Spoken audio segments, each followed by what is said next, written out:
ನಾವೆಲ್ಲ ಇಲ್ಲೇ ಊಟ ಮಾಡ್ತಿದ್ದ. ಇಲ್ಲೊಂದು ಬಾಗಿಲಿತ್ತು, ಊಟ ಮಾಡಿ ಕೈ ತೊಳೆಯೋಕೆ ಇಲ್ಲಿ ಹೋಗಿ ಇದಕ್ಕೆ ಎಂಡಿದು ಈ ಕಂಬನೇ ಈ ರೂಮು. ಇದು ಮಂಜಪ್ಪನವರು ಮುಂಚೆ ಮಲಗ್ತಾ ಇದ್ರು. ಮಂಜಪ್ಪನವ್ರು ಮಲಗ್ತಾ ಇದ್ದಂಥ ರೂಮಾ ಹೇಗಿದೆ? ತುಳಸಿಕಟ್ಟೆ ಹಳೆ ಇದೇ ಜಾಗದಲ್ಲೇ ಇದ್ದಿದ್ದು ಹಿಂದಿಂದ, ಸ್ವಲ್ಪ ರೂಪ ಬದಲಾವಣೆ ಆಗ್ತಾ ಹೋಯ್ತು ಅಷ್ಟೇ. ಇಲ್ಲೇ ಇದೆ ನೋಡಿ, ನನಸಾಗದ ಕನಸು ಕಡಿದಾಳ ಮಂಜಪ್ಪನವರು ಬರ್ದಿರೋದು. ಓ ಬುಕ್ಕು. ಇಲ್ಲಿ ಅಡಿಕೆ ಅವಾಗ ಇದರಲ್ಲೇ ಸ್ವಲ್ಪ ತೂಕ ಮಾಡಿ ಮೂಟೆ ತುಂಬುತ್ತಿದ್ರು. ಭಾಳ ಹೆರಿಗೆಗೆ ಹೋದವರು ತವ್ರ ಮನೆಗೆ ವಾಪಸ್ ಬರೋದು ಅನುಮಾನ ಇತ್ತು ಅವಾಗ. ಹಾಗಾಗಿ ಭಾಳ ಜನ ಹೆಂಗಸರು ಹೆರಿಗೆಲಿ ತೀರ್ಕೊಬಿಡೋರು. ಸಾಮಾನ್ಯ ಇಲ್ಲಿ ಗಂಡಸ್ರಿಗೆ ಆ ಕಾಲದಲ್ಲಿ 2ನೇ ಹೆಂಡ್ತಿ 3ನೇ ಹೆಂಡ್ತಿ ಈ ಲೆಕ್ಕ ಇರೋದು. ಈ ರೂಮಲ್ಲಿ ನಾವು ಸಾಮಾನ್ಯ 10 ಜನ ಹುಡುಗರು ಕೂತ್ಕೊಂಡು ಓದ್ತಾ ಇದ್ದು. ಒಂದು ಲಾಟಿನ್ ಇದ್ರಲ್ಲಿ ಮಂಜಪ್ಪನವ್ರು ಕೂರ್ತಿದ್ರು. ಅವ್ರ ಸ್ಕೂಲಲ್ಲಿ ಸಂಬಳ ಎಲ್ಲ ಅಲ್ಲಿ ಸಿಗೋದು. ಇಲ್ಲಿ ಸಾಯಂಕಾಲ 1 ಗಂಟೆ ನಮಗೆ ಜೊತೆಯಲ್ಲಿ ಕೂರಿಸ್ಕೊಂಡು, ಇದು ಅವ್ರ ಮಲಗೋ ರೂಮ್. ಇದು ಇಷ್ಟು ಚಿಕ್ಕದಾ? ಮಾಸ್ಟ್ರು ಮಲಗ್ತಾ ಇದ್ದಂಥ ರೂಮ್ ನೋಡಿ, ಎಷ್ಟು ಸಣ್ಣದಿದೆ, ಎಷ್ಟು ಚಿಕ್ಕದಿದೆ. ಇಷ್ಟೇ ಕೊಡೇನು ಸರ್? ಎಷ್ಟು ಸಿಂಪಲ್ ಜೀವನ ಮಾಡ್ತಾ ಇದ್ರು ಅವಾಗ. ಸ್ವತಂತ್ರ ಬಂದ ಕಾಲದಲ್ಲಿ ಇವ್ರದ್ದೆಲ್ಲ ಹೀರೋಗಳ ಫಸ್ಟ್ ಪ್ರೆಸಿಡೆಂಟ್ ಅಲ್ಲ ಇವರು. ಹೀರೋಗಳು ನೋಡಿ, ನಾವ್ ಇವಾಗ ಸಿನಿಮಾದವ್ರು ಅಷ್ಟೇ ಹೀರೋಗಳು, ಅದ್ ಬಿಟ್ರೆ ಬೇರೆ ಯಾವ ಕ್ಷೇತ್ರದಲ್ಲಿ ಇರೋರು ಹೀರೋಗಳಲ್ಲ ಅಂತ ಕನ್ಸಿಡರ್ ಮಾಡ್ತೀವಿ ಈ ಜನರೇಷನ್ ಅವರು. ಆ ಜನರೇಷನ್ ಅವರು ಹೀರೋಗಳನ್ನ ಯಾವ ರೀತಿ ಚೂಸ್ ಮಾಡ್ತಾ ಇದ್ರು, ಉದಾಹರಣೆ ಈ ಮನೇಲಿ ಫೋಟೋನೇ ಸಾಕ್ಷಿ. ಇಲ್ಲೆಲ್ಲ ನೋಡ್ತೀವಲ್ಲ ಚೇರ್ ಮತ್ತೆ ಸೋಫಾ, ಇದೆಲ್ಲ ಆಗಿನ ಕಾಲದ? ಇದೆಲ್ಲ ಆಗಿನ ಕಾಲದ್ದು ಅಂದ್ರೆ ನಾವೆಲ್ಲ ಹೈಸ್ಕೂಲ್ ಓದೋ ಕಾಲದ್ದು ಇರ್ಬೋದು ಇದೆಲ್ಲ. ಓಕೆ. ಮಂಜಪ್ಪನವ್ರು ಬಂದ್ರೆ ಎಲ್ಲಿ ಕೂರ್ತಾ ಇದ್ರು? ಅವರಿಗೆ ಒಂದು ಚೇರ್ ಬೇಕಲ್ಲ, ಕೆಳಗಡೆನೆ ಕೂರ್ತಾ ಇದ್ರ ಅವಾಗ ನಿಮ್ಮನೇಲಿ? ಅವಾಗ ಇದೊಂದು ಚೇರ್ ಸ್ವಲ್ಪ ಹಳೇದು, ಇದ್ರಲ್ಲಿ ಮಂಜಪ್ಪನವ್ರು ಕೂರ್ತಿದ್ರು. ಓ ಹೌದಾ? ಆಮೇಲೆ ಅವ್ರ ಚೇರ್ ಒಂದು ಟೇಬಲ್ ಒಂದು ನಮ್ಮ ಮನೇಲಿ, ಅವರು ಲಾ ಪ್ರಾಕ್ಟೀಸ್ ಮಾಡೋಕೆ ಶಿವಮೊಗ್ಗದಲ್ಲಿ ಇದ್ದ ಟೇಬಲ್ಲು ಇದು ಚೇರು ನಮ್ಮ ಮನೇಲಿದೆ. ಓಕೆ. ಕೋಣೆಗಳು ತೋರಿಸಿ ಯಾವ ರೀತಿ ಇದೆ ನೋಡೋಣ. ಅದು ಭಾಳ ಸಣ್ಣವು.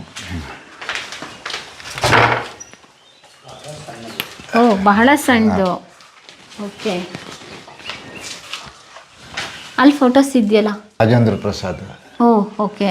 ಅವ್ರ ಫೋಟೋಸ್ ಇಟ್ಕೊಂಡಿದ್ದಾರೆ. ಅಂದ್ರೆ ಆ ಕಾಲದಲ್ಲಿ ಅವಾಗ ಸ್ವತಂತ್ರ ಬಂದ ಕಾಲದಲ್ಲಿ ಇವ್ರದ್ದೆಲ್ಲ ಹೀರೋಗಳ ಫಸ್ಟ್ ಪ್ರೆಸಿಡೆಂಟ್ ಅಲ್ಲ ಇವರು. ಹೀರೋಗಳು ನೋಡಿ, ನಾವ್ ಇವಾಗ ಸಿನಿಮಾದವ್ರು ಅಷ್ಟೇ ಹೀರೋಗಳು, ಅದ್ ಬಿಟ್ರೆ ಬೇರೆ ಯಾವ ಕ್ಷೇತ್ರದಲ್ಲಿ ಇರೋರು ಹೀರೋಗಳಲ್ಲ ಅಂತ ಕನ್ಸಿಡರ್ ಮಾಡ್ತೀವಿ ಈ ಜನರೇಷನ್ ಅವರು. ಆ ಜನರೇಷನ್ ಅವರು ಹೀರೋಗಳನ್ನ ಯಾವ ರೀತಿ ಚೂಸ್ ಮಾಡ್ತಾ ಇದ್ರು, ಉದಾಹರಣೆ ಈ ಮನೇಲಿ ಫೋಟೋನೇ ಸಾಕ್ಷಿ. ನೋಡಿ ಇವರು, ಇದು ನೋಡಿ ರಾಮಕೃಷ್ಣ ಪರಮಹಂಸ, ಶಾರದಾ ಅಮ್ಮ ಅವರು. ಇದೊಂದು ರೂಮ್ ಇದೆ. ಇದು ನಾವು ಸಣ್ಣ ಹುಡುಗರಾಗಿದ್ದಾಗ, ಅವಾಗ ಇನ್ನೂ ನಾವು ಮಿಡ್ಲ್ ಸ್ಕೂಲು ಪ್ರೈಮರಿ ಸ್ಕೂಲ್ ಹೋದಾಗ ಎಲೆಕ್ಟ್ರಿಸಿಟಿ ಇಲ್ಲ ಇಲ್ಲಿ. ಲಾಟಿನ್ ಇಲ್ಲಿ ನೋಡಿ ಸುಭಾಷ್ ಚಂದ್ರ ಬೋಸ್. ಸುಭಾಷ್ ಚಂದ್ರ ಬೋಸ್ ಎಂಗೇಜ್ ಅಲ್ಲಿ ಇದೆ ಫೋಟೋಸ್. ಇವರೆಲ್ಲ ಇನ್ಸ್ಪಿರೇಷನ್. ಇವಾಗ ಯಾರ ಮನೇಲಿ ಇದೆ ಸರ್ ಈ ತರ ಫೋಟೋಸ್? ಇದು ಈ ರೂಮಲ್ಲಿ ನಾವು ಸಾಮಾನ್ಯ 10 ಜನ ಹುಡುಗರು ಕೂತ್ಕೊಂಡು ಓದ್ತಾ ಇದ್ದು. ಒಂದು ಲಾಟಿನ್ ಅಂದ್ರೆ ಗೊತ್ತಲ್ಲ, ದೀಪ. ಅದರಲ್ಲಿ 10 ಜನ ಮಕ್ಕಳು ಈ ರೂಮಲ್ಲಿ ಓದ್ತಾ ಇದ್ದು. ಲಾಟಿನ್ ಮಧ್ಯ ಸುತ್ತಲೂ ನೋಡಿದ್ರ ಓದ ಅವಾಗ ಹೇಗಿತ್ತು ಅಂತ ಹೇಳಿ. 10 ಜನ, ಒಟ್ಟು 3 ಜನ ಬ್ರದರ್ಸ್ ಅಲ್ಲ, ಒಬ್ಬೊಬ್ರಿಗೆ 2 ಮಕ್ಕಳು ಅಂದ್ರೆ 6 ಆಯಿತು. ಆಮೇಲೆ ನಮ್ಮ ಸ್ಕೂಲ್ ಹತ್ತಿರ ಇದೆ ಮನೆಗೆ ಅಂತ ಅವಾಗ ನೆಂಟ್ರಿಸ್ಟ್ರು, ಅವ್ರ ಊರಲ್ಲಿ ಸ್ಕೂಲ್ ದೂರ ಇದ್ದರೆ ನೆಂಟ್ರಿಸ್ಟ್ರು ಮಕ್ಕಳು ಒಂದು 3-4 ಜನ ಇರ್ತಿದ್ರು ಇಲ್ಲಿ. ಅಲ್ಲಿ ಒಂದು 10 ಜನ ಮಕ್ಕಳಾಗ್ತಿದ್ದು. ನಿಮ್ ಕಾಲದಲ್ಲಿ ಇಷ್ಟು ಜನ ಇದ್ರೆ, ಮಂಜಪ್ಪ ಅವ್ರ ಕಾಲದಲ್ಲಿ ಮನೇಲಿ ಎಷ್ಟು ಜನ ಇದ್ರು? ಅವಾಗಿನ್ನು ಪಾಪ್ಯುಲೇಷನ್ ಇದಾಗಿರಲ್ಲ, ಯಾವನು ಎಕ್ಸ್ಪ್ಲೋರ್ಡ್ ಆಗಿರಲ್ಲ. ನಮ್ಮ ಟೈಮಲ್ಲೇ ಪಾಪ್ಯುಲೇಷನ್ ಇಂಡಿಪೆಂಡೆನ್ಸ್ ಬಂದಮೇಲೆ ಮೆಡಿಕಲ್ ಫೆಸಿಲಿಟಿ ಅದು ಇದು ಬಂತು ನೋಡಿ, ಎಕ್ಸ್ಪ್ಲೋಷನ್ ಶುರುವಾಗಿದ್ದೆ ಅವಾಗ. ಯಾಕೆಂದ್ರೆ ಅಣ್ಣ ತಮ್ಮದಿರು 4-5 ಜನ. ಅವಾಗ ಮೊದಲಿದ್ದು ಅಜ್ಜ ಅಜ್ಜಿ ಇಬ್ಬರೇ, ಆಮೇಲೆ ಅವರಿಗೆ 8 ಜನ ಮಕ್ಕಳು. ಅಲ್ಲಿಂದನೇ ಪಾಪ್ಯುಲೇಷನ್ನು ಜಾಸ್ತಿ. ಬ್ರಿಟಿಷರು ಬಂದಮೇಲೆ ಸ್ವಲ್ಪ ಮೆಡಿಕಲ್ ಇದು ಬಂದಮೇಲೆ ಪಾಪ್ಯುಲೇಷನ್ ಮೊದಲು ಇಲ್ಲದೇ ಇದ್ದರೆ, ಮೊದಲು ಅನಿಮಿಕ್ ಇದರಲ್ಲಿ ಭಾಳ ಹೆರಿಗೆಗೆ ಹೋದವರು ತವ್ರ ಮನೆಗೆ ವಾಪಸ್ ಬರೋದು ಅನುಮಾನ ಇತ್ತು ಅವಾಗ. ಹಾಗಾಗಿ ಭಾಳ ಜನ ಹೆಂಗಸರು ಹೆರಿಗೆಲಿ ತೀರ್ಕೊಬಿಡೋರು. ಸಾಮಾನ್ಯ ಇಲ್ಲಿ ಗಂಡಸ್ರಿಗೆ ಆ ಕಾಲದಲ್ಲಿ 2ನೇ ಹೆಂಡ್ತಿ 3ನೇ ಹೆಂಡ್ತಿ ಈ ಲೆಕ್ಕ ಇರೋದು. ಒಂದು ಹೆಂಡ್ತಿ ಸತ್ ಮೇಲೆ ಇನ್ನೊಂದು ಹೆಂಡ್ತಿ ಮದುವೆ ಆಗೋದು, ಆ ಪರಿಸ್ಥಿತಿ ಅನಿವಾರ್ಯ. ಆಮೇಲೆ ಹೆಣ್ಣು ಸಿಗ್ತಾ ಇರಲಿಲ್ಲ, ಹೆಣ್ಣಿಗೆ ದುರ್ಭಿಕ್ಷ, ಭಾಳ ಹುಡುಕ್ಬೇಕಿತ್ತು. ಅಂದರೆ ಮದುವೆ ಆದವ್ರು ಭಾಳ ಜನ ಅಥವಾ 1ನೇ ಹೆರಿಗೆಲೇ ತೀರು ಹೋಗ್ಬಿಡು. ಮತ್ತೊಬ್ಬ ಭಾಳ ಶ್ರೀಮಂತ ಆದರೆ ಅವನಿಗೆ ಇನ್ನೊಬ್ರು ಯಾರು ಹೆಣ್ಣು ಕೊಡೋರು. ಬಡವರಿಗೆ ಕೊಡ್ತಿರ್ಲ ಬಿಡಿ, ಶ್ರೀಮಂತರಿಗೆ 3-4 ಹೆಂಡ್ತಿಯರಾಗೋರು. ಅವಾಗ ಬೇರೆಯವರಿಗೆ ಎಣ್ಣೆಯಲ್ಲಿ ಎಣ್ಣೆ ಎಲ್ಲಿ ಸಿಗ್ತಾ ಇತ್ತು ಅಂದರೆ ತುಂಬ ಡಿಮ್ಯಾಂಡ್ ಇತ್ತು ಆ ಕಾಲದಲ್ಲೂ ಎಣ್ಣೆಗೆ. ನಮ್ಮ ಮನೇಲಿ ಅವಾಗ ಯಾರಾದ್ರು ಈ ಸ್ಕೂಲಲ್ಲಿ ಅವಾಗ ಕ್ವಾರ್ಟರ್ಸ್ ಇಲ್ಲ. ಹೊನ್ನಾಳಿ ಈ ಕಡೆಯಿಂದ ಟೀಚರ್ಸು ಇಲ್ಲಿಗೆ ಸ್ಕೂಲಿಗೆ ಟ್ರಾನ್ಸ್ಫರ್ ಆಗಿ ಬರೋರು. ಅವ್ರಿಗೆ ಇರೋಕ್ಕೆ ಮನೆ ಸರಿಗೆ. ಹಾಗಾಗಿ ಒಬ್ಬೊಬ್ಬರು ಮಕ್ಕಳು ಜಾಸ್ತಿ ಇದ್ದ ಮನೇಲಿ ಒಬ್ಬೊಬ್ಬರು ಮೇಷ್ಟ್ರು ಅಲ್ಲೇ ಊಟ ಮಾಡ್ಕೊಂಡು ಅಲ್ಲೇ ಇರ್ತದೆ. ಅವ್ರು ಮಲಗೋ ರೂಮ್ ತೋರಿಸ್ತೀನಿ, ನಿಮಗೆ ಆಶ್ಚರ್ಯ ಆಗ್ತದೆ. ಅವ್ರಿಗೆ ಒಂದು ಈ ರೂಮ್ ಕೊಟ್ಟು ಟ್ಯೂಷನ್ ಮಾಸ್ಟ್ರು ಮನೆಯಲ್ಲಿದ್ದಂಗೆ ಇದ್ಬಿಡೋರು. ಓಕೆ, ಅದಕ್ಕೆ ನಿಮ್ಮ ಕಡೆ ಏನು ಹೇಳ್ತೀರ? ನನ್ನ ಕಡೆ ಕೂಲಿ ಮಟ್ಟದ ಮಾಸ್ಟ್ರು ಅಂತಾರೆ. ನಿಮ್ಮ ಕಡೆ ನಮ್ಮ ಜೊತೆನೇ ಸ್ಕೂಲಿಗೆ ಬರೋರು. ಅವ್ರ ಸ್ಕೂಲಲ್ಲಿ ಸಂಬಳ ಎಲ್ಲ ಅಲ್ಲಿ ಸಿಗೋದು. ಇಲ್ಲಿ ಸಾಯಂಕಾಲ 1 ಗಂಟೆ ನಮಗೆ ಜೊತೆಯಲ್ಲಿ ಕೂರಿಸ್ಕೊಂಡು ಸ್ವಲ್ಪ ಶಿಸ್ತಲ್ಲಿ ಅಲ್ಲ ಕೂತಿರೋರು, ಗಲಾಟೆ ಮಾಡ್ತಾ ಇದ್ದಾರೆ. ಇದು ಅವ್ರ ಮಲಗೋ ರೂಮ್. ಇದು ಇಷ್ಟು ಚಿಕ್ಕದಾ? ಮಾಸ್ಟ್ರು ಮಲಗ್ತದೆ ಅಂತ ರೂಮ್ ನೋಡಿ, ಎಷ್ಟು ಸಣ್ಣದಿದೆ, ಎಷ್ಟು ಚಿಕ್ಕದಿದೆ. ಇಷ್ಟೇ ಕೊಡೇನು ಸರ್? ಎಷ್ಟು ಸಿಂಪಲ್ ಜೀವನ ಮಾಡ್ತಾ ಇದ್ರು ಅವಾಗ.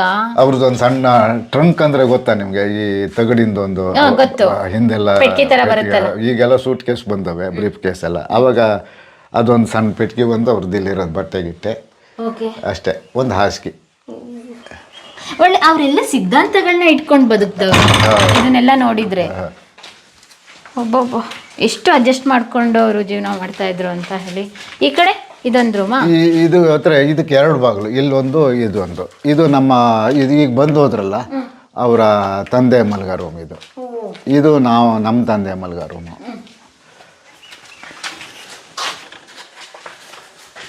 ಇದೇನಿದು ಇಲ್ಲಿ ಇದೆಯಲ್ಲ? ಅದು ತೂಕ ಮಾಡೋದು. ಅವಾಗ ಹಿಂದೆಲ್ಲ ತೂಕಕ್ಕೆ ಇದನ್ನೇ ಉಪಯೋಗಿಸ್ತಾ ಇದ್ರು. ಹೌದಾ? ಇದನ್ನ ಈ ಕಡೆಗೆ ಹಾಕ್ತಾರೆ. ಕಟ್ಟಲ್ಲ, ಅದು ಇರೋದೇ ಹಂಗೆ ಬಿಚ್ಚಿಟ್ಟಿರೋದು. ಕಟ್ಕೊಬಿಡ್ತಾರೆ. ಪ್ರಿಯ ವೀಕ್ಷಕರೇ, ನಾವು ತೋರಿಸುತ್ತಿರುವ ಇತಿಹಾಸದ ಕಥೆಗಳು ಕನ್ನಡದ ಕಲೆ, ಸಾಹಿತ್ಯ, ಸಂಸ್ಕೃತಿ, ಜನಜೀವನ, ಇತಿಹಾಸ ಸೃಷ್ಟಿಸಿದ ಜನಸಾಮಾನ್ಯರ ಅಸಾಮಾನ್ಯ ಕಥೆಗಳು ನಿಮಗೆ ಇಷ್ಟ ಆಗಿದ್ಯಾ? ಹಾಗಿದ್ರೆ ವಿಡಿಯೋ ನೋಡಿ ಸುಮ್ಮನಾಗ್ಬೇಡಿ, ಶೇರ್ ಮಾಡಿ, ಸಪೋರ್ಟ್ ಮಾಡಿ, ನಮ್ಮೊಂದಿಗೆ ಜೊತೆಯಾಗಿ. ಇದು ನೀವೇ ಬೆಳೆಸಿದ ನಿಮ್ಮ ನೆಚ್ಚಿನ ಡಿಜಿಟಲ್ ಮಾಧ್ಯಮ. ಇನ್ಮುಂದೆ ನಿಮಗಾಗಿ ಇನ್ನಷ್ಟು ವಿನೂತನ ಶೈಲಿಯಲ್ಲಿ ಬರಲಿದೆ. ನೈತಿಕ ಬೆಂಬಲದ ಜೊತೆಗೆ ಆರ್ಥಿಕ ಬೆಂಬಲ ನೀಡಿ. ನಿಮ್ಮ ಬೆಂಬಲವೇ ನಮಗೆ ಪ್ರೇರಣೆ, ಸ್ಫೂರ್ತಿ ಕೂಡ. ನಿಮ್ಮ ಬೆಂಬಲದೊಂದಿಗೆ ನಮ್ಮ ಪಯಣ ಮುಂದುವರಿಯುತ್ತಿದೆ. ಸಾಮಾಜಿಕ ಬದಲಾವಣೆಗೆ ಜೊತೆಯಾಗಿ ನಮ್ಮ ಮುಂದಿನ ಪೀಳಿಗೆಗೆ ಕರ್ನಾಟಕದ ಇತಿಹಾಸ ಉಳಿಸೋಣ.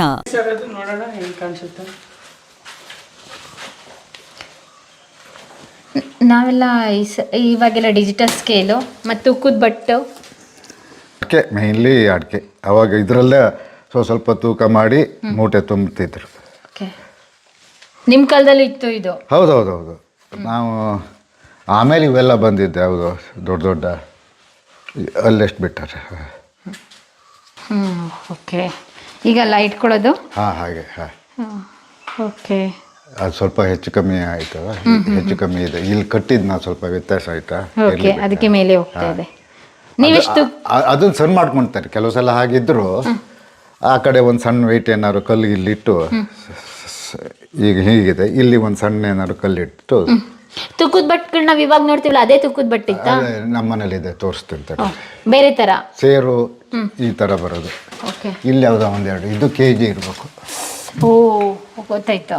ಇದು KG 1 KG 2 KG. ಆಮೇಲೆ ಇದು ಬಂತು ತೂಕಕ್ಕೆ. ಇದನ್ನ ಯಾವುದಕ್ಕಾದ್ರು ಕಟ್ಟಿ ಇದ್ರದ್ದು ಇದು ಇರ್ತದೆ, ದೊಡ್ಡ ದೊಡ್ಡದು. ಇಡೀ ಚೀಲನೇ ತೂಕ ಮಾಡ್ಬೋದು. ಹಾಗೆ ಇದರಲ್ಲಾದರೆ 5-10 KG ತೂಕ ಮಾಡಿಕೊಂಡು ಚೀಲಕ್ಕೆ ಹಾಕಿ ಇದರಲ್ಲಿ ಒಂದು 60-70 KG ಒಟ್ಟಿಗೆ ತೂಕ ಮಾಡಿ ಇಟ್ಬಿಡ್ತಿದ್ರು ಚೀಲ. ಅಲ್ಮೇಲೆ ನೋಡ್ತೀವಲ್ಲ, ಇಲ್ಲೆಲ್ಲ ಬುಕ್ ಎಲ್ಲ ಇಟ್ಟಿದ್ದೀರಲ್ಲ, ಯಾರ್ದು? ಯಾರ ಕಾಲದ್ದು? ನಿಮ್ದ, ನಿಮ್ಮ ದೊಡ್ಡಪ್ಪಂದ, ಮಂಜಪ್ಪನವ್ರ? ಇದು ನಾವು ಮಂಜಪ್ಪನವ್ರ ಕಾಲದ್ದಲ್ಲ. ಇದು ನಾವು ಮಿಡ್ಲ್ ಸ್ಕೂಲ್ ಹೋಗ್ತಾ ಇದು ಇತ್ತು. ಇಲ್ಲೇ ಇದೆ ನೋಡಿ, ನನ್ನ ಸಾಗದ ಕನಸು, ಕಡಿದಾಳ ಮಂಜಪ್ಪನವರು ಬರ್ದಿರೋದು. ಓ, ಬುಕ್ಕು. ಓಕೆ. ಅವ್ರ ಬುಕ್ ಯಾವಾಗ ಬರೆದ್ರೆ? ಎಷ್ಟನೇ ವಯಸ್ಸಲ್ಲಿ ಬರ್ದಿದ್ದವರು? ಅವರು ತೀರ್ಕೊಳಕ್ಕೆ ಒಂದು 8 ವರ್ಷ ಮುಂಚೆ ಪ್ರಾಕ್ಟೀಸ್ ಮಾಡ್ತಾನೆ ಇದ್ರು. ಅವಾಗ 8-10 ವರ್ಷ ಮುಂಚೆ. ನೀವು ಓದಿದಿರಲ್ಲ, ನೀವು ವಾಸ್ತವಕ್ಕೆ ಹತ್ರ ಆಗಿದ್ಯಾ ಎಲ್ಲ ನೆನಪುಗಳು ಎಲ್ಲ? ಅದರಲ್ಲಿ ಒಂದು ಚೂರು ಇದಿಲ್ಲ, ಎಕ್ಸಾಗರೇಷನ್ ಇಲ್ಲ. ಸಿಂಪಲ್ ಆಗಿದೆ ಅವರು ಅಂತ ಇದು ಪ್ರಾಮಾಣಿಕವಾಗಿ ಬರೆದಿದ್ದಾರೆ ಅಷ್ಟೇ. ರವೀಂದ್ರನಾಥ್ ಟಾಗೂರ್ದೆಲ್ಲ ಫೋಟೋಸ್ ಇದೆ. ಹಾಂ ಅದು ಇದೆ. ಓಕೆ, ಈ ಕಡೆ ಮೇಲಕ್ಕೆ ಹೋಗೋದಾ? ಮೇಲಕ್ಕೆ ಹೋಗ್ತಾ ಇದ್ರು, ಅಲ್ಲಿ ಮೇಲ್ಗಡೆ ಒಂದು ಸಣ್ಣದು ಒಂದು ರೂಮ್ ಉದ್ದಕ್ಕಿದೆ, ಅಲ್ಲೇನು ಬೀಗ ಹಾಕಿರ್ತಾರೆ. ಅದು ಈ ಪೋರ್ಷನ್ ಇಲ್ಲಿಂದ ನಮ್ಮ ಮಂಜಪ್ಪನವ್ರ 2ನೇ ಬ್ರದರ್ ಅವ್ರಿಗೆ ಬಂದಿರೋದು. ನನ್ನ ಈ ಕಸಿನ್ನಿಗೆ ಇಲ್ಲಿಂದ ಈ ಕಡೆಗೆ. ಓಕೆ, ಅವರೆಲ್ಲರೂ ವರ್ಷಕ್ಕೆ ಬರ್ತಾರೆ, ಅವರೆಲ್ಲ ಬೀಗ ಹಾಕಿಟ್ಕೊಂಡಿರ್ತಾರೆ. ವರ್ಷದಲ್ಲಿ ನೀವೆಲ್ಲ ಒಟ್ಟು ಸೇರೋದು ಯಾವಾಗ? ನಿಮ್ಮ ಕೂಡು ಕುಟುಂಬ ಯಾವ ಹಬ್ಬದಲ್ಲಿ ಸೇರ್ತೀರಾ? ಹಬ್ಬದಲ್ಲಿ ನಮ್ಮಲ್ಲಿ ಎಲ್ಲರೂ ಒಟ್ಟಿಗೆ ಸೇರೋದು ಅಂತ ಇಲ್ಲ. ಈಗೇನಾಗಿದೆ, ಈ ನಮ್ಮ ತಂದೆ ತಾಯಿ, ನಮ್ಮ ಅಕ್ಕ ತಂಗಿ, ಇದೊಂದು ಗ್ರೂಪ್ ಆಯಿತು, ಗೊತ್ತಾಗಲ್ಲ. ನಾವು ಯಾವ್ದಾದ್ರು ಈ ಎಡೆ ಹಾಕೋದು ಪಿತೃಗಳಿಗೆ ಆ ಟೈಮಲ್ಲಿ ನಮ್ಮ ಇವರೆಲ್ಲ ಸೇರ್ತೇವೆ. ಒಟ್ಟು ಕುಟುಂಬ ಹಿಂದಿನ ಇದು ಸೇರೋಂಥದ್ದು ಎಲ್ಲ ಹೋಗಾಗಿದೆ. ಈಗ ಮಂಜಪ್ಪನವ್ರ ಮಕ್ಕಳು ಯಾವಾಗ ಬರ್ತಾರೆ ಇಲ್ಲಿಗೆ? ಇಲ್ಲಿ ಏನಾದ್ರು ಮದುವೆ ಹಬ್ಬ ಆದರೆ, ಮದುವೆಗಳು ಯಾರಾದರೂ ಹೇಳಬಾರ್ದು, ತೀರ್ಕೊಂಡ್ರೆ ಇಂಥ ಸಂದರ್ಭದಲ್ಲಿ ಬರ್ತಾರೆ ಅಷ್ಟೇ ಹೊರತು ಬಿಟ್ಟರೆ. ಅವಳು ಕೊನೆಯ ಮಗಳಿಗೆ ಸ್ವಲ್ಪ ಭಾಳ ಇಂಟ್ರೆಸ್ಟ್ ಇದೆ, ಅವಳು ಬಂದು ಹೋಗ್ತಾ ಇರ್ತಾಳೆ ಯಾರೋ. ಮತ್ತು ಇನ್ನು ದೊಡ್ಡ ಮಗಳಿಗೆಲ್ಲ ಈಗ ನಮಗೆ ವಯಸ್ಸಾಯಿತು, ಅವರಿಗೆ ಇನ್ನೂ ಜಾಸ್ತಿ ವಯಸ್ಸಾಯಿತು, ಈ ಓಡಾಡೋದು ಕಷ್ಟ ಅವರು, ಹಾಗಾಗಿ ಬರ್ತಾ ಇಲ್ಲ. ಮಂಜಪ್ಪನವರ ಅನುಯಾಯಿಗಳು ಇಲ್ಲಿಗೆ ಬರ್ತಾ ಇರ್ತಾರ ಏನದು? ಮಂಜಪ್ಪನವರ ಮನೆ ಹೇಗಿದೆ ನೋಡ್ಬೇಕು ಅಂತ ಹೇಳಿ ನಿಮಗೆ ಅಪರೂಪಕ್ಕೆ ವರ್ಷದಲ್ಲಿ 1-2-3 ಜನ ಬರ್ಬೋದು ಅಷ್ಟೇ. ಇಲ್ಲಿ ಈ ಭಾಗದಲ್ಲಿ ಅವ್ರ ಶಿಷ್ಯಂದಿರು ಯಾರು ಇಲ್ವಾ? ಅವ್ರ ಶಿಷ್ಯಂದ್ರೆಲ್ಲ ಈಗ ತೀರ್ಕೊಂಡಾಗಿದೆ ಅಲ್ಲ. ಈಗಿನ ಜನ್ರೇಷನ್ನೇ ಬೇರೆ, ನೀವು ನೋಡ್ತಾ ಇರ್ತೀರಲ್ಲ, ಈಗಿನ ಜನ್ರೇಷನ್ನೇ ಬೇರೆ. ಈಗೆಲ್ಲ ದುಡ್ಡು ಮಾಡೋದು ಹೆಂಗೆ, ಮಾರ್ಕ್ಸ್ ತೆಗೆಯೋದು ಹೇಗೆ, ಆಗಿದ್ದಾರೆ. ಈಗಿನ ಕಾಲನೇ ಬೇರೆ. ತುಳಸಿಕಟ್ಟೆ ಯಾವಾಗ್ಲಿಂದಲೇ ಇದೆಯಾ? ತುಳಸಿಕಟ್ಟೆ ಹಳೆ ಇದೇ ಜಾಗದಲ್ಲೇ ಇದ್ದಿದ್ದು ಹಿಂದಿಂದ, ಸ್ವಲ್ಪ ರೂಪ ಬದಲಾವಣೆ ಆಗ್ತಾ ಹೋಯ್ತು ಅಷ್ಟೇ. ಮೊದಲು ಈ ಥರ ಸಿಮೆಂಟ್ ಕಟ್ಟೆ ಎಲ್ಲ ಇರಲಿಲ್ಲ, ಬರೀ ಕಲ್ಲಿನ ಇದೆ, ನಮ್ಮ ಮನೇಲಿ ಇದೆಯಲ್ಲ ಆ ಟೈಪ್ ಇತ್ತು.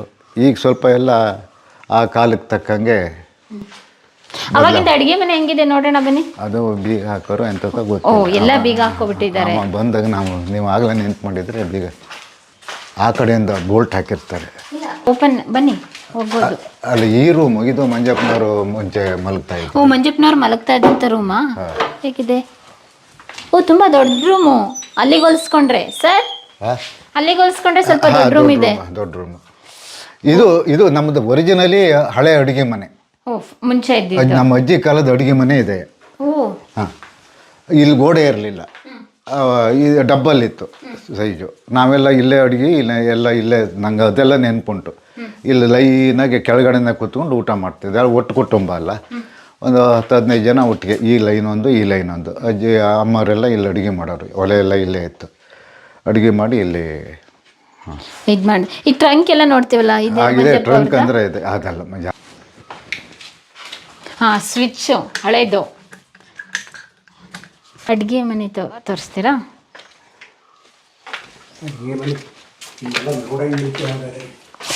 ಇದೇನಾಗಿತ್ತು ಸರ್?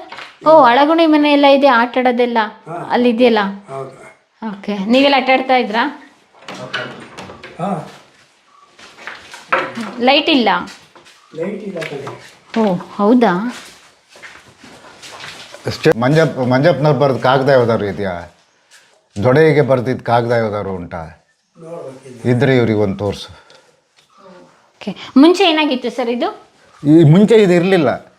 ಮುಂಚೆ ಇದ್ದಿದ್ದು ಇಷ್ಟರವರೆಗೆ ಮಾತ್ರ. ಇದು ಅಡುಗೆ ಮನೆಯದು ಒಂದು ಬಾಗಿಲು, ಅಲ್ಲೊಂದು ಬಾಗಿಲಿತ್ತು, ಇಲ್ಲೊಂದು ಬಾಗಿಲಿತ್ತು, ಈ ಬೀರಿದ್ದಲ್ಲಿ ಒಂದು ಬಾಗಿಲಿತ್ತು ಅಡುಗೆ ಮನೆಗೆ. ಆ ರೂಮ್ ಇರಲಿಲ್ಲ, ಅಡುಗೆ ಮನೆ ಇಲ್ಲಿ ಆಗ ಹೇಳಿದ್ನಲ್ಲ, ಆ ರೂಮ್ ಮಂಜಪ್ಪನವ್ರು ಮಲಗ್ತಿದ್ರು ಅನ್ನಲ್ಲ, ಅದು ಇಲ್ಲಿವರೆಗೂ ಬರೋದು. ಈ ಗೋಡೆ ಇರಲಿಲ್ಲ, ನಾವೆಲ್ಲ ಇಲ್ಲೇ ಊಟ ಮಾಡ್ತಿದ್ದೋ. ಇಲ್ಲೊಂದು ಬಾಗಿಲಿತ್ತು, ಊಟ ಮಾಡಿ ಕೈ ತೊಳೆಯೋಕ್ಕೆ ಇಲ್ಲಿ ಹೋಗಿ, ಇದಕ್ಕೆ ಎಂಡಿದು ಈ ಕಂಬನೇ ಎಂಡು. ಇಲ್ಲೇ ನಾವು ಒಂದು ಕಾಲುವೆ ಹೋಗೋದು, ಇಲ್ಲೇ ಕೈ ತೊಳಿತಾ ಇದ್ದು ಅಷ್ಟೇ. ಓಕೆ, ಇದೇ ಎಂಡ್ ಆಗಿತ್ತು. ಇವಾಗ ಈಗ ಅದು ಆಮೇಲೆ ಎಕ್ಸ್ಟೆಂಡ್ ಮಾಡಿ ಊಟ, ಈಗ ನಾವೆಲ್ಲ ಒಟ್ಟಿಗೆ ಇದ್ದಾಗ ಇಲ್ಲಿ ಊಟ ಮಾಡ್ತಿದ್ದು. ಟೇಬಲ್ ಏನೆಲ್ಲ ಅಡುಗೆ ಮಾಡ್ತಾ ಇದ್ರಿ? ಮಂಜಪ್ಪನವ್ರಿಗೆ ಇಷ್ಟವಾದ ಅಡುಗೆ ಯಾವುದು? ಅದು ನನಗೆ ಅಷ್ಟೆಲ್ಲ ನೆನಪಿಲ್ಲ. ಅವ್ರಿಗೆ ಅವ್ರಿಗೆ ಎಲ್ಲದೂ ಇಲ್ಲಿದೆ, ಹಳೇದೆಲ್ಲದೂ ಇಷ್ಟ ಅವರಿಗೆ. ನಮ್ಮ ಅಜ್ಜಿ ಮುಂಚೆ ಇಲ್ಲೇ ಮಲಗ್ತಿದ್ರು. ಆಮೇಲೆ ಅವರಿಗೆ ಅಂತ ಒಂದು ರೂಮ್ ಕಟ್ಸಿದ್ರು. ಅಜ್ಜಿ ಮಲಗೋ ಮಂಚ ಇದೆ. ಓಹೋ ಓಕೆ. ರೂಮ್ ಮುಂಚೆ ಚಿಕ್ಕದಾಗಿತ್ತು, ಆಮೇಲೆ ದೊಡ್ಡ. ಅಲ್ಲ, ಇದು ರೂಮೇ ಇರಲಿಲ್ಲ, ಇದೇ ಎಂಡು. ಇದು ಆಮೇಲೆ ಆ್ಯಡ್ ಮಾಡಿರೋದು. ಹಾಂ, ಇದೇ ಎಂಡು. ಸೈಕಾಲಜಿ ಬಹುಶಃ ಚಂದ್ರು ಓದಿದ್ದು ನಿಂದಲ್ಲ, 1974. ನಮ್ಮ ಚಂದ್ರು ಓದಿ. ನಿಮ್ದೆ ಸರ್? ನೀವು ಸೈಕಾಲಜಿ ಮಾಡಿದ್ರಾ? ಓ, ಅವಾಗಿನ ಕಾಲದಲ್ಲೇ. ಓ, ಹಾಂ. ನಿಮ್ಗೆ ಎಷ್ಟು ಗೊತ್ತು ಮಂಜಪ್ಪನವ್ರ ನೆನಪುಗಳು ನಿಮಗೆ?